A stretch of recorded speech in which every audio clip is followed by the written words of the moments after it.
Welcome to 15-Minute Mentorship. I'm Russ Broomell. Clearly, good mentorship takes longer than 15 minutes, but my aim with this podcast is to pass along things I've learned along the way, things I've discussed with folks over coffee, the kind of things I talk about with you if I was your mentor and we were chatting over coffee. So let's grab a coffee and let's dig in. Today, I want to talk about what I think is a crucial element for building a life of integrity: accountability.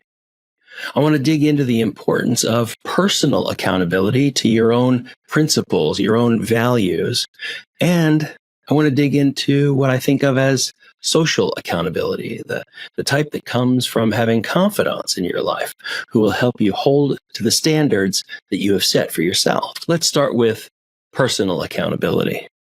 You have principles. Maybe you want to be honest, like completely honest with yourself and with others. Perhaps you want to spend your money and your resources more wisely.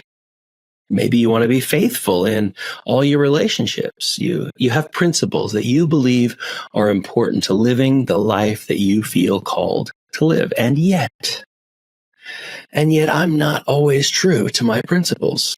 You are not always true to your principles. We sometimes miss the mark on being true to our principles.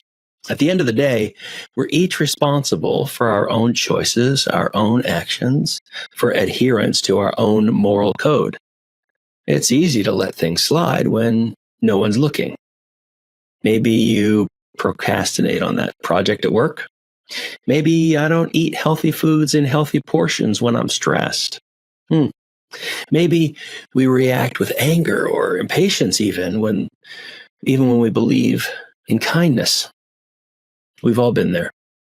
The first step is having clearly defined personal principles. Only then can we begin holding ourselves accountable to them. Obviously. Let me say that again, though, because we've talked about it in previous episodes. You must know concretely what's important to you. You need to know for sure what's a principle and what's just nice to have if you can make it work out. Let's look at an example to help us think through it. Is it important to you to have a certain weight or a body type? Really important? Truly? Or is it more important to have the energy and conditioning to do the things you and your friends or family want to do? Or maybe, is it more important to build a habit of being active every day? Or is it more important to be competitive at that sport that you really like? Or is it more important to be comfortable in your own skin? Or is it more important to be able to do your daily activities pain-free? Some of these principles, they may look the same on the outside, but your motivation, your why, is just as important, maybe more important than the principle itself. You may also have a principle that you're a person who builds great relationships, maybe with your friends and your family. Now, if you've set in your mind that you need to be a certain weight, then you may turn down the cocktail party with friends because, alcohol and hors d'oeuvres, they are your kryptonite. And that's going to defeat your relationships principle. Like, the question is what's really important and why. And we'll do an episode on that sometime soon too.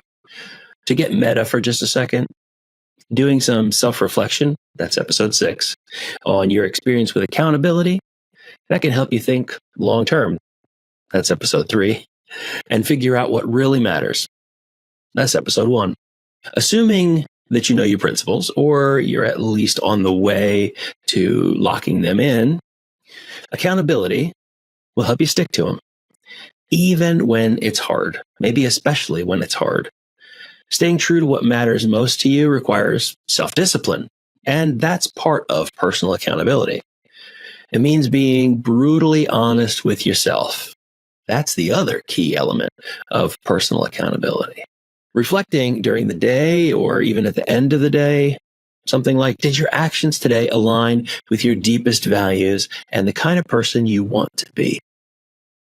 And pause and think. Maybe even write down your thoughts. If not, own it. Take a few minutes to figure out why you fell short. Think about what you could have done to be more true to your principles. Then forgive yourself, which in my experience is really important. Recommit to doing better tomorrow because you've learned something brand new about yourself today. Personal accountability is the foundation, but we also need support and external accountability if we want to stay on track for the long haul. That's where confidants come in. These are the people in your life who know you well enough. They understand what principles you aspire to live by, and they care enough about you to gently but firmly call you out on your BS. They love you enough to speak up when you're about to make a wrong turn. They know that they have your permission to let you know in no uncertain terms when you're not being true to the person that you really, really want to be. Confidants could be a close friend, a family member, mentors, spiritual leaders, even therapists. You could have special accountability partners, if you will, who you've talked to about this effort that you're putting in to be accountable.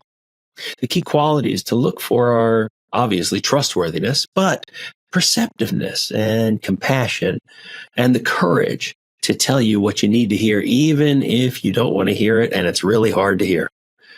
These should be people you feel safe being completely honest and vulnerable with.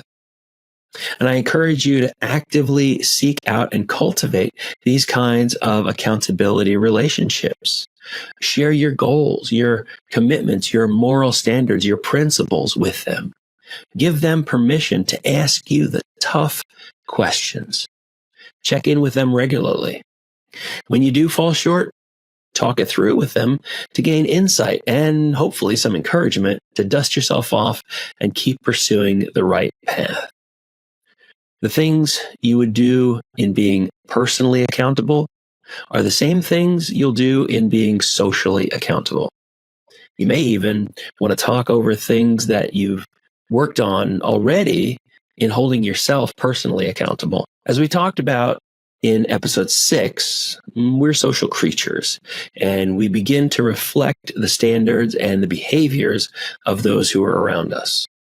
So surround yourself with people who have strong principles and who will inspire and challenge you to be your best self and live by your principles. And then be that kind of confidant for others too.